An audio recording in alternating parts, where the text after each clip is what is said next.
Hola, hoy en Retrologando vamos a revisitar la obra, por lo menos lo que está traducido al castellano, de ese gran dramaturgo fallecido hace poco, que conmocionó a la sociedad occidental, la sociedad norteamericana y británica, y por extensión su zona de influencia en otras lenguas, como la española, como la francesa, la italiana, la alemana, que es ese genio de la dramaturgia que fue Edward Albee.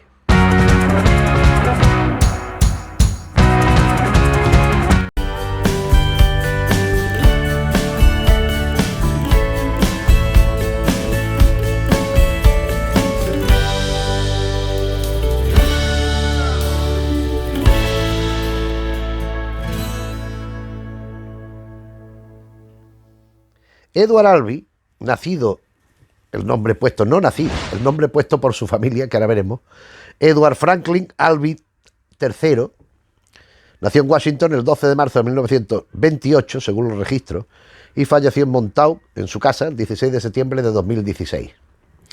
Estamos ante otro caso, ya ha habido varios en los distintos vídeos sobre dramaturgos que hemos ido tocando en Retrologando, y no solo sobre dramaturgos, pero especialmente sobre dramaturgos, de infancia, de niñez quebrada.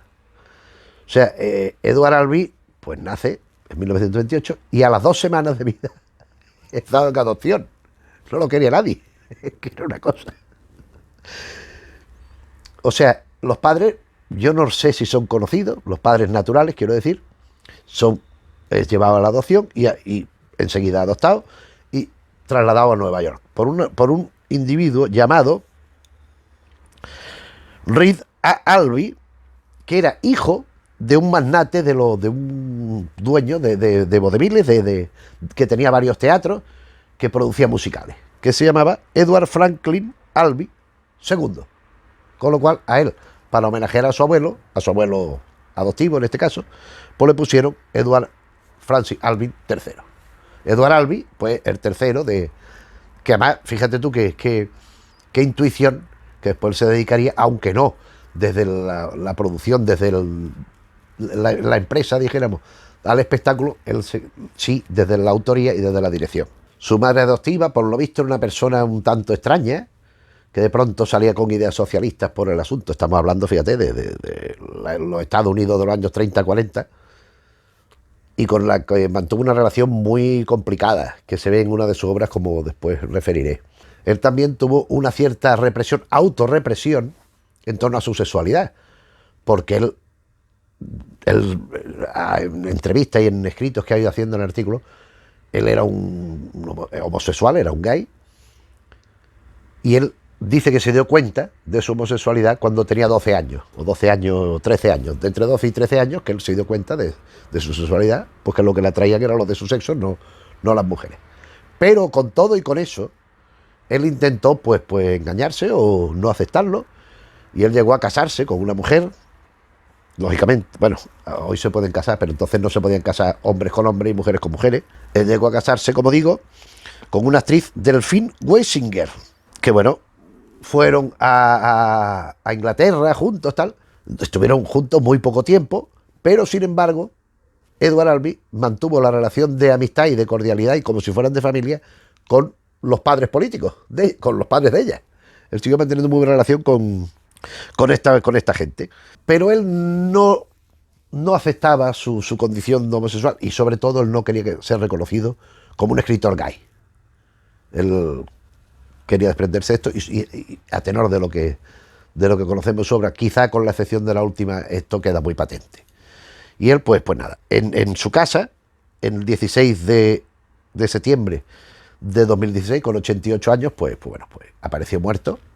Bueno, pues nada, pues se acabó Edward Albee y hasta ahí su obra. La obra de Albee es bastante amplia. En español yo nada más que conozco estas que voy a mostrar, pero sí he visto representadas otras obras. Yo recuerdo, esta la vi en inglés, en Inglaterra, creo recordar que en Inglaterra, El sueño americano, American Dream, que es una inyectiva contra el sueño americano del establishment y todas estas cosas. Lógicamente tambaleando todo su teatro, es una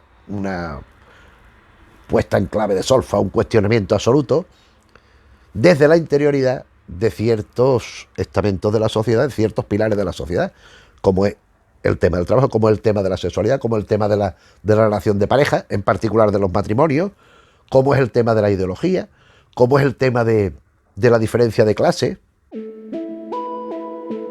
Y por decir alguna línea general de su teatro, yo definiría el teatro de Albi, las que yo conozco, como que no es interesante, no es demasiado interesante lo que se está contando en el escenario, lo que está sucediendo en el escenario.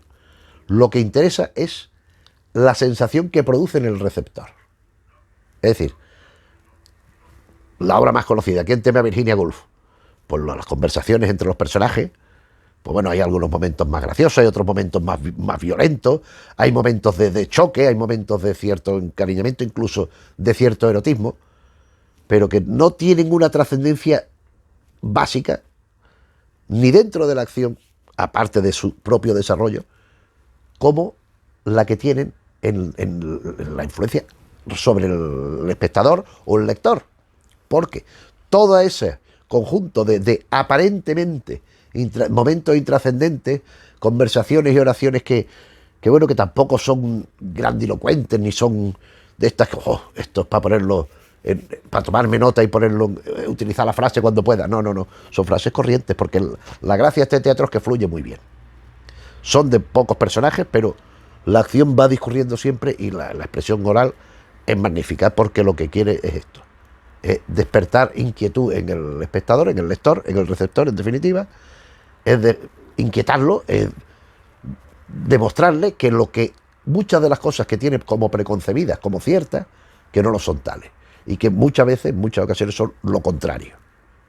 Entonces, lo que él, creo yo, y creo que así se expresa en su obra, intenta, no es tanto desarrollarnos a lo largo de la obra unos momentos que van, también los hay, lógicamente, porque están muy bien estructuradas esta obra, pero lo que busca es la atmósfera general de pensamiento que se lleva al receptor. Cuando una persona va a ver una obra de Edward Albee, a un teatro, o lee una obra, pero sobre todo si va a un escenario a verlo, y ver los actores cómo luchan, porque es que siempre hay conflictos, siempre están enfrentados, siempre hay momentos de mucha brusquedad y de peleas directas, de choque fuerte.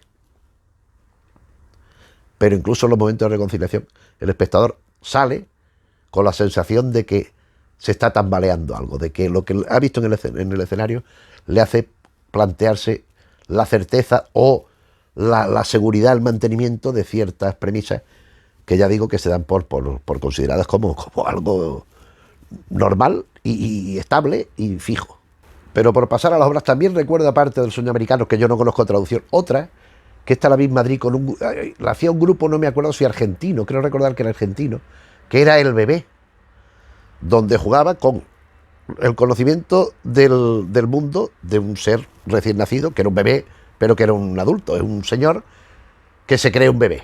Entonces lo tratan como un bebé y va allí con sus pañales y los caprichos y las relaciones de amor-odio que despierta el bebé. A mí me pareció un espectáculo muy curioso, pero tampoco conozco ese texto traducido.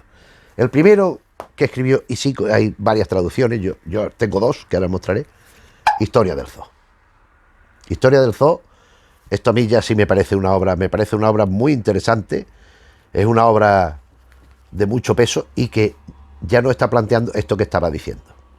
Porque Historia del Zoo, a fin de cuentas, viene a ser una historia un poco, pues, insólita, o sea, anodina, una historia que, bueno, ¿qué pasa en esta historia? Pues lo que pasa es que son dos señores que conversan.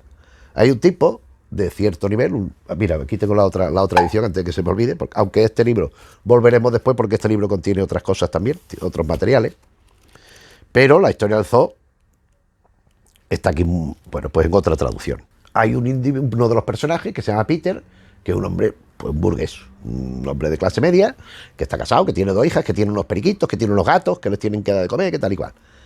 Y va a leerse un libro a un banco de un parque. Tranquilamente allá, ¿eh? Y de pronto aparece Jerry, que el otro personaje, son solo dos, que es un tipo no pobre de pedir, pero de baja clase social. Y empieza a hablar con el otro. Vemos que tiene un desesperado, una necesidad absoluta de estar comunicando con el otro. Y el otro está pasando, porque el otro lo que quiere es leer su libro y que lo dejen tranquilo. Y es las conversaciones que van teniendo. El Jerry, para interesarle, ¿se ha enterado usted lo que ha pasado en el zoo? Esa historia del zoo, que ya viene aludida en el título, viene anunciada en el título, es una historia a la que se alude muchas veces a lo largo de la acción. Cuando Jerry ve que Peter pierde el interés, le vuelve a insistir, pero es una historia que nunca se cuenta, que no sabemos qué ha pasado.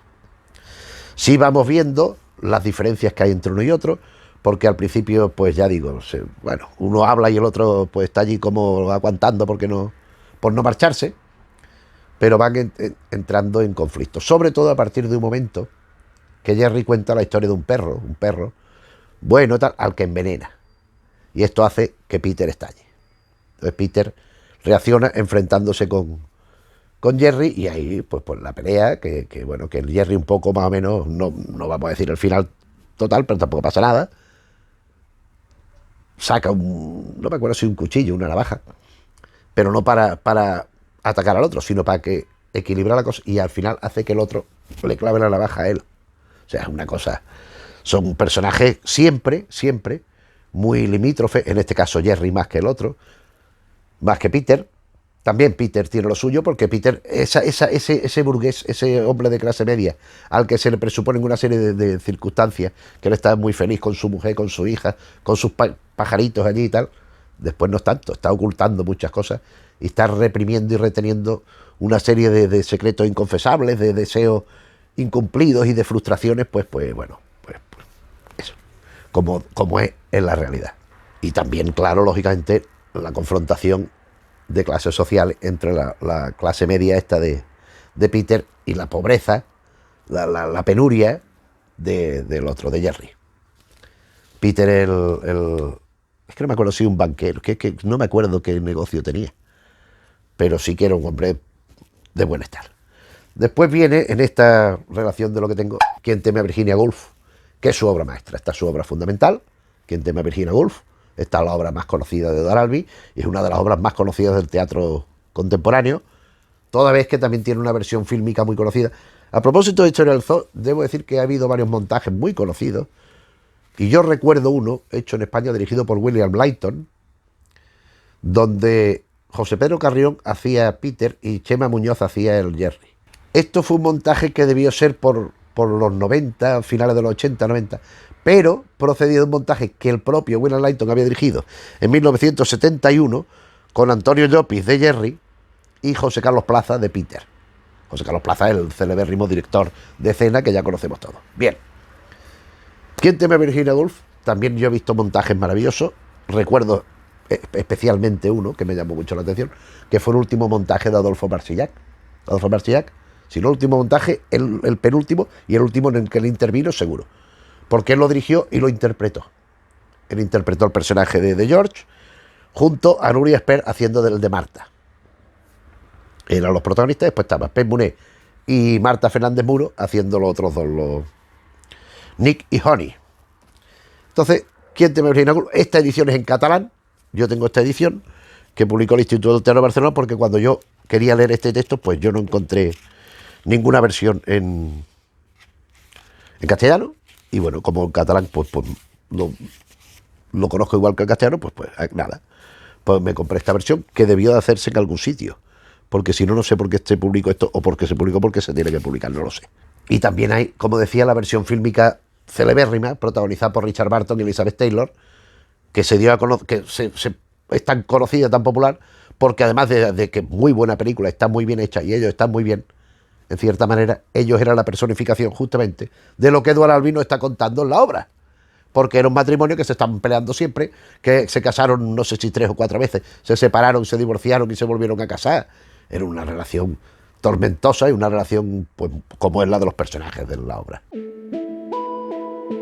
La obra, pues en definitiva, es una transmisión de cómo un matrimonio puede, manteniendo una situación de aparente relación perfecta, o sea, quiero decir perfecta, corriente, que se llevan bien, perfectamente honorables, sin graves pecados, que podríamos decir, ¿no? En el foro interno, cuando llega algo que desencadena el conflicto, pues salen las muchas miserias y los muchos terrores que hay ahí escondidos, ¿no? En este caso, pues vemos esta pareja mayor, que los protagonistas, que son... Vamos a tirar de la fichita de aquí. Así nos... Marta, que es la mujer de unos... Aquí dice de unos 52 años, pero aún se conserva bien. No es gorda. Es robusta, pero no es gorda. Y George, su marido, de 46 años, 6 años más joven. ¿Esto qué significa? Porque ya tenemos un conflicto, porque él, a ella, a veces la trata como una vieja y ella le reprocha a él precisamente eso, que sea demasiado joven para ella, para lo que a ella le convendría, lo que le interesaría. Entonces, este matrimonio, que viven muy bien, que tienen una casa tal, invitan a una pareja de jóvenes, Honey, una chica de 26 años, y Nick, de 30 años, que es el marido de Honey, que son los que asisten a las peleas, a los desastres, a los reproches y a todo lo que sucede en la acción. Intentan a veces intervenir para apaciguar, a veces se despiertan ellos también la misma semilla de ese rencor y de esas peleas, porque en definitiva lo que nos intenta transmitir, ¿por qué? Porque en el matrimonio más veterano ya vamos viendo todas estas relaciones que hay de, pues, conflictivas y desastrosas, y que se va a perpetuar la generación siguiente, que es la que representa esa pareja de jóvenes. Pero a mí me parece muy elocuente los títulos de las tres partes, son tres partes. La primera parte, diversión y juego, donde aparecen, pues en la casa se presentan los personajes. Vemos también que Marta es una mujer que proviene de un nivel económico importante, cosa que George no, cosa que ella le reprocha. Empiezan a aparecer peleas, empiezan a aparecer discusiones, empiezan a aparecer, pues, bronca, y la pareja joven en principio se quiere marchar. No le dejan marcharse, venga, los convencen, se quedan allí. Pero al final hay un momento del primer acto, hablo, es que en cierta manera cada acto es casi que, podía ser casi una obra en sí misma, ¿eh? Y bueno, pues la joven, la Honey, se tiene que marchar a vomitar porque están bebiendo constantemente. Esto es otra clave muy importante y que aparecerá en otras obras, porque el alcohol les va, pues, condicionando la forma de actuar. Les va liberando, les va provocando, pues eso, pues no medir las emociones, ¿verdad? Alcanzar límites para lo bueno y para lo malo. Y bueno, pues esto lleva a ¿qué? A la noche de Walpurgis, que es la segunda parte. La noche de Walpurgis, donde los hombres han salido, están en el jardín, y entre ellas hablan, entre Martha y Honey empiezan a conversar. Empiezan a conversar entre ellos, en Nick y George. Y bueno, pues qué bien con las mujeres y qué bien. Entonces empieza a explicarle George cosas que han pasado pues desde que conoce a su mujer, poniéndola a parir y explicando pues bueno, pues elementos que al otro le sacan también de sus casillas, de bueno, pero ¿qué está pasando aquí, no?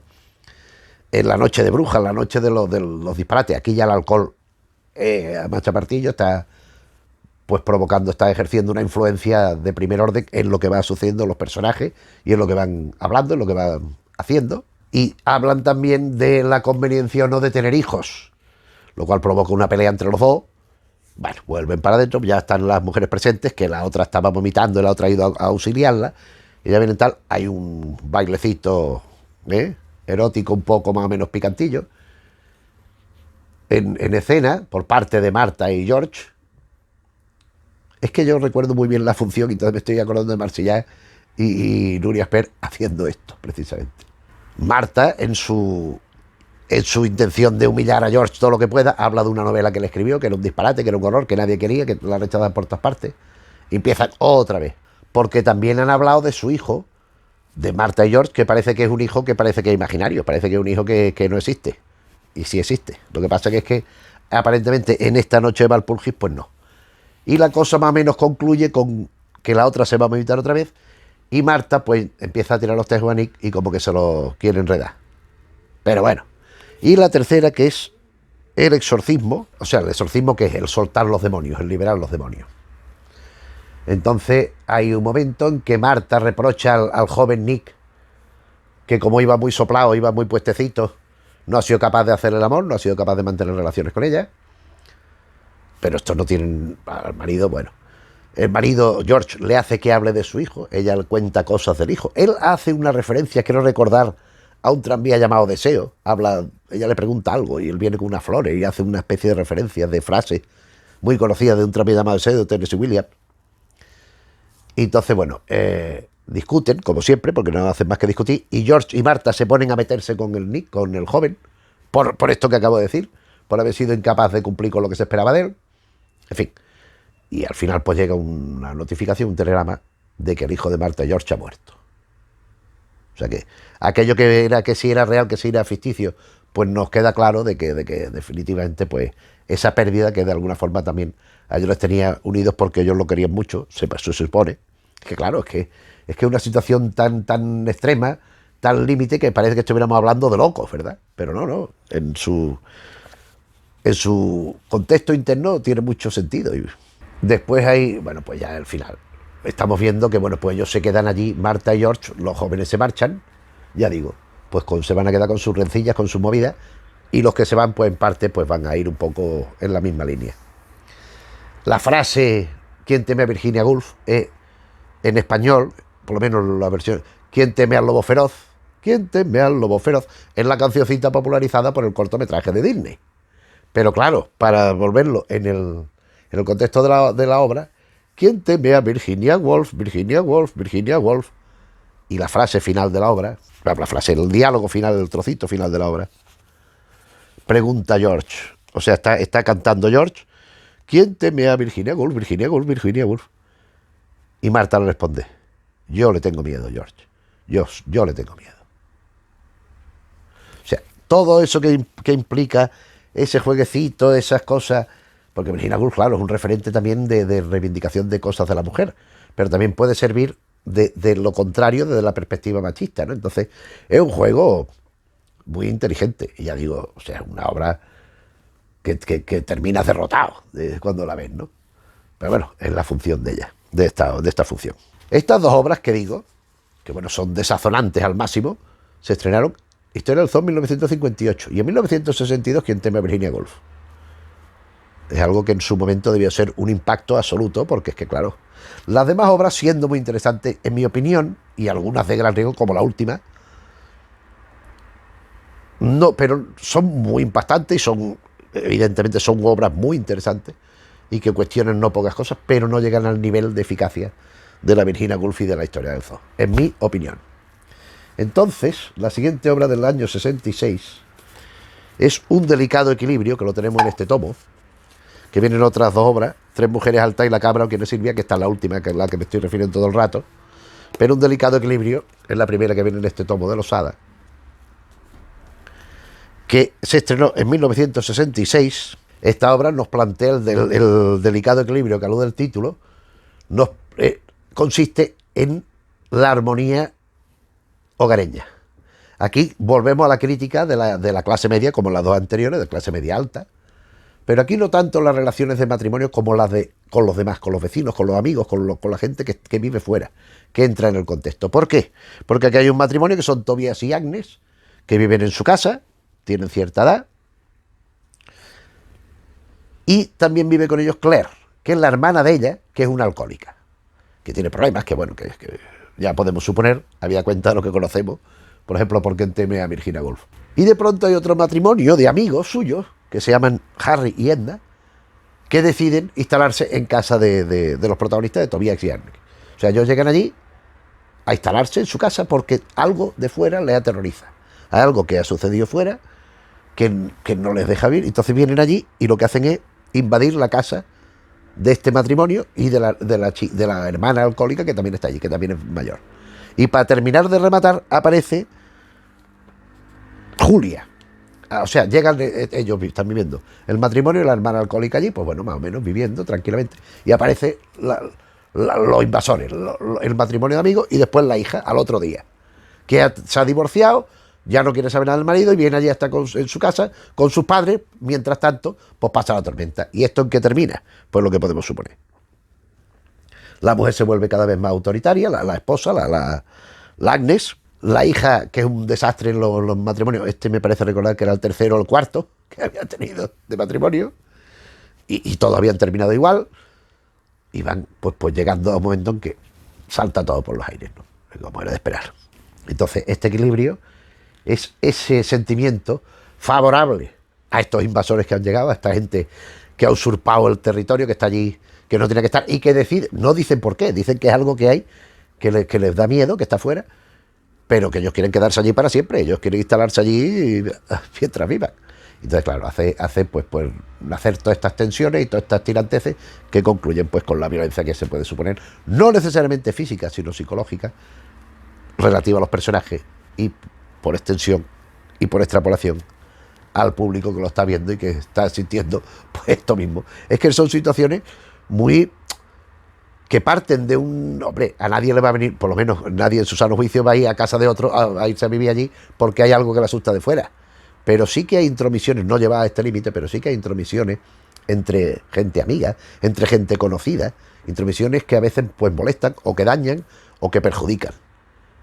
Igual que en los matrimonios, pues hay matrimonios que aparentemente son muy felices y cuando nadie los ve y cuando nadie se da cuenta, se llevan a matar. O sea, pues estas son las cuestiones que está planteando Edward Albee como males endémicos de la sociedad burguesa americana y occidental. Ahora tenemos que regresar otra vez al libro este de historia del zoológico que mostramos antes, porque aquí viene también La caja y citas del presidente Mao Zedong, o Mao Zedong. Esto es según cómo lo quieran traducir. Estas son dos obras que escribió, según el prólogo explican, Edward Albee, de carácter independiente. Y de pronto vio que en cierta manera pues tenían bastante sentido unirlas. La caja, o caja, es esto. Son 7 páginas. Caja. Entonces, hay un gran cubo, hay una gran caja que es la que domina el espacio. Y el resto del texto es una señora, una voz de una señora que habla y que va diciendo frase relativa a la caja sobre la que se va organizando todo. Caja, caja, muy bien hecha. Bien, aquí va indicando caja, silencio de 5 segundos. Caja, silencio de 3 segundos. Muy bien hecha, silencio de 3 segundos. Ahora más, aquí pone platicadora porque esto será una traducción latinoamericana. Espacio dentro para una sedia dondalo, que en español, pues eso en italiano sería, es silla mecedora. Entonces empieza a decir cosas aparentemente sin orden ni concierto, pero que vamos dándonos cuenta que van afectando a la memoria, o sea, son relativas a la memoria, relativas a conocimientos que vamos conociendo, son sentencias, son un modo de sentencia que hablan, pues hablan de la muerte, hablan de la religión, hablan de las relaciones, y aparentemente parece que puede ser como algo distante, como algo incluso onírico, pero no, es algo que se plantea con la realidad y con la intensidad y la acritud de la realidad. Y en definitiva, el espectador, pues viendo de la muerte, del destino, de todo esto, pues se va viniendo abajo, y para terminar de rematar, pues viene citas del presidente Mao Zedong, personajes presidente Mao, dama parlanchina, vieja y ministro, que no habla y que no se mueve, el ministro. Este está allí, hay 4, los otros 3 hablan, pero no hablan entre sí.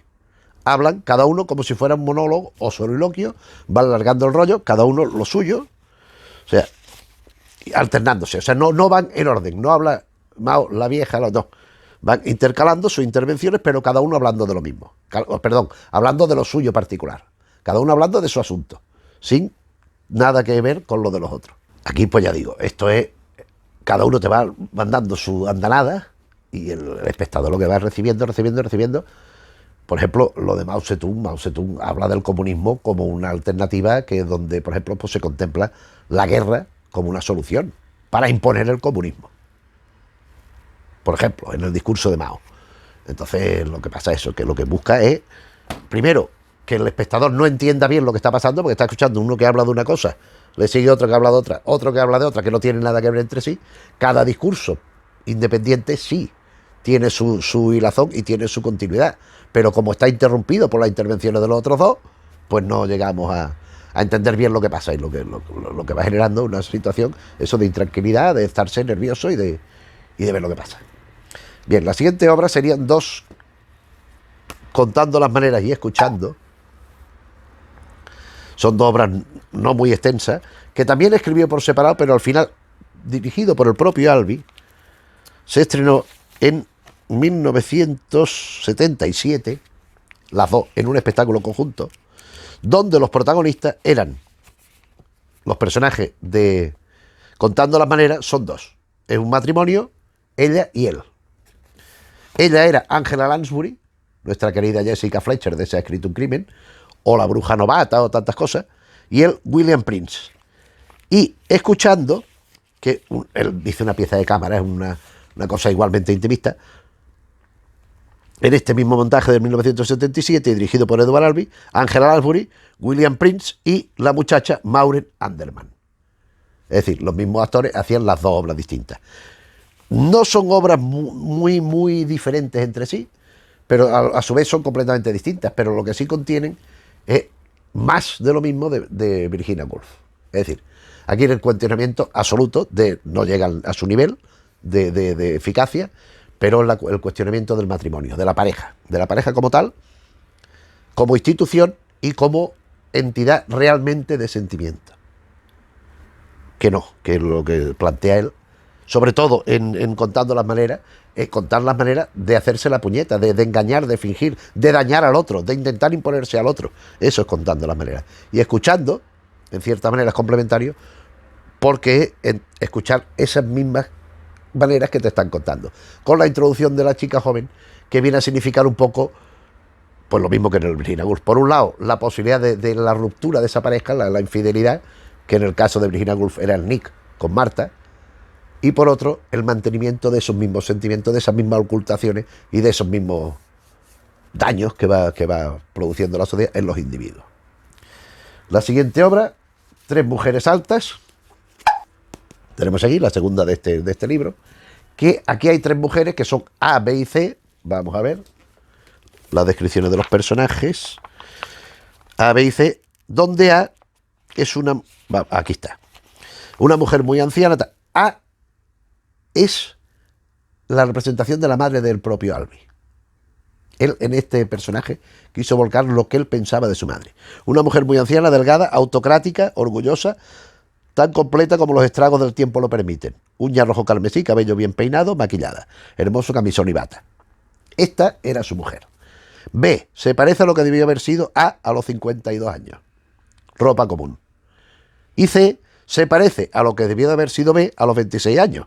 Quiere decirse 26 años entre una y otra, y la otra, la mayor, que ya es más vieja.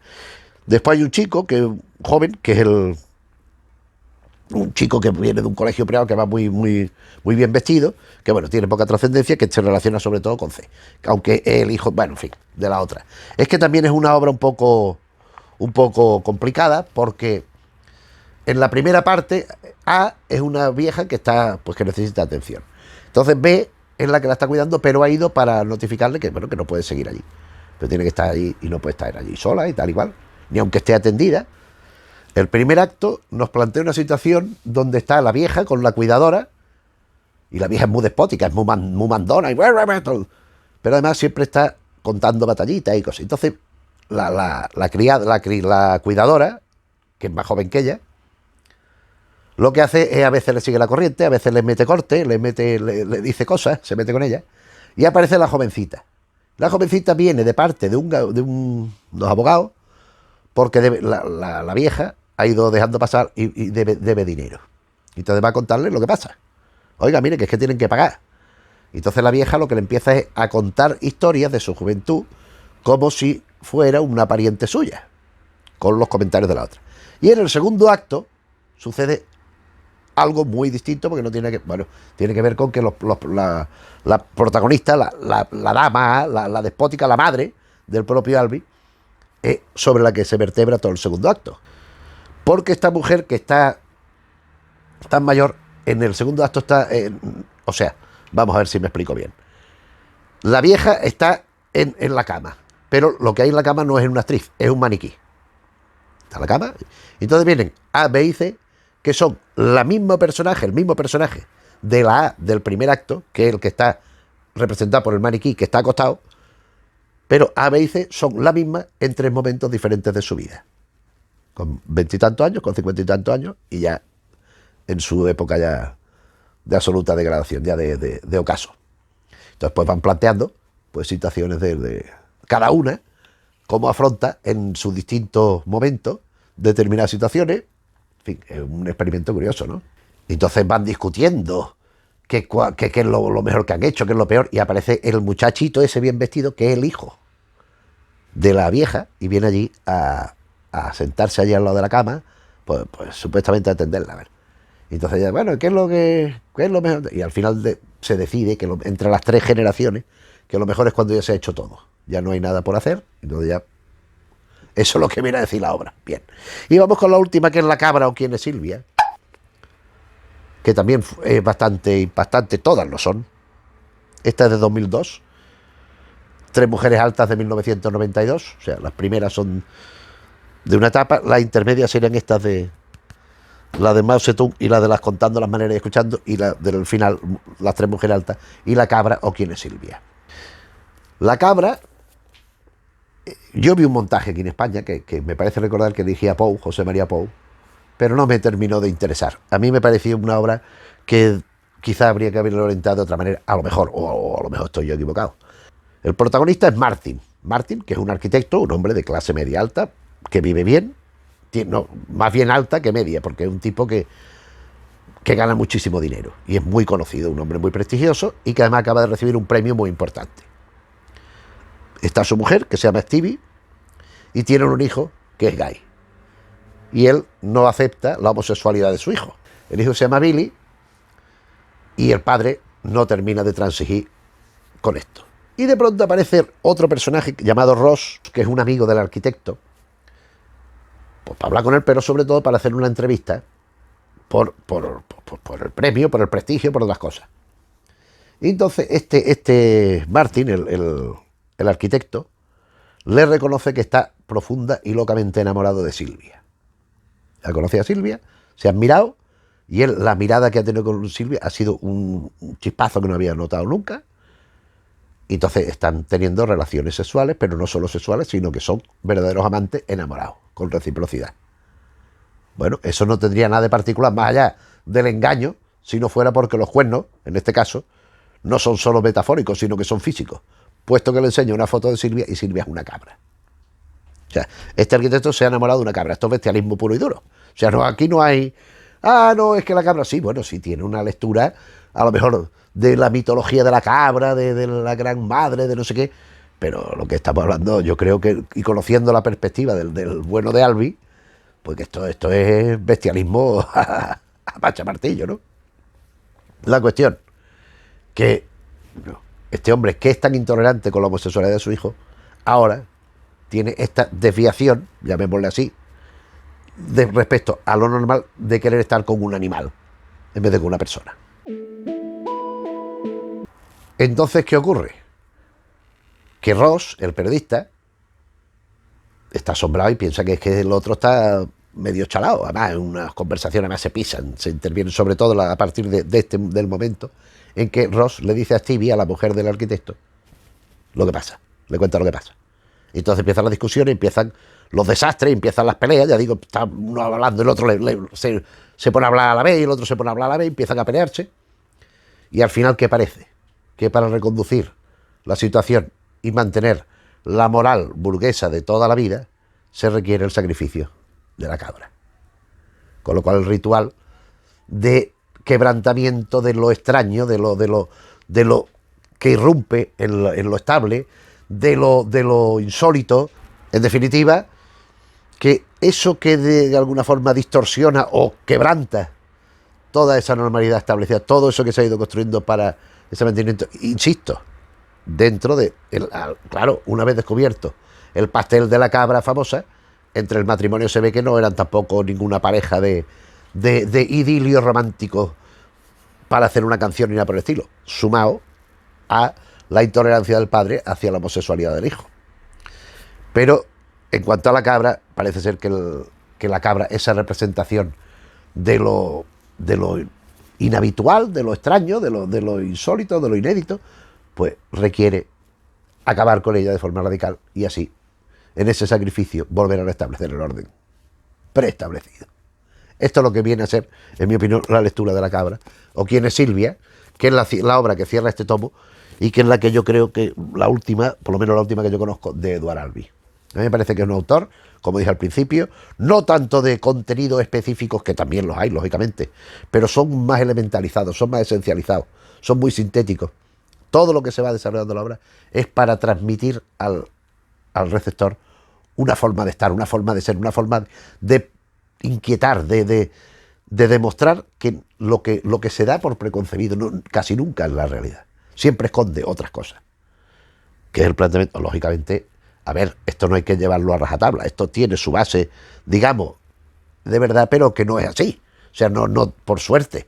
No todos somos ni tan extremos, ni estamos tan al límite en las cosas, ni nos odiamos tanto entre nosotros. Pero sí que puede haber, y hay sin duda, pues esas cosillas, de mayor o menor importancia, con relevancia más destacada o menos, pero que pueden ir erosionando, que pueden ir socavando y que en definitiva demuestran que ese sistema de vida que conocemos pues dista mucho de ser perfecto. Pues nada más, esto es lo que veníamos a hablar hoy. Estas son las obras que yo conozco de este magnífico Edward Albee, y espero que te haya interesado lo que es su obra y lo que te he contado en este vídeo, porque realmente es lo que yo pienso de esta obra, que a mí me parece de gran interés. Si te ha gustado pues esta historia, si coincide, incluso aunque no coincidas, pero te parece que es razonable lo que digo, le puedes dar al me gusta. Si te interesan las cosas que hablamos en el canal, los distintos temas que vamos abordando, te puedes suscribir. Si conoces a alguien que le pueden interesar, te agradeceremos que le sugieras también a su vez la suscripción, que no hay que hacer nada, solamente darle al botoncito suscribirse, ¡pam!, está suscrito. No hay que apuntarse, ni que dar cuentas de banco, ni correo electrónico, ni nada de nada. Solo suscribirse y verlo cuando uno le apetece y cuando puede, que incluso si le da la campanilla, que hay que sale un vídeo nuevo, se supone que te avisa. Y digo se supone porque a mí no me avisa nunca. Yo la tengo puesta, pero a mí no me avisa. Yo ya sé la hora y entonces lo miro. Si no, no. En fin, que gracias por la atención, como siempre, por acompañarnos en esta historia, y nos vemos en otro vídeo. Un saludo.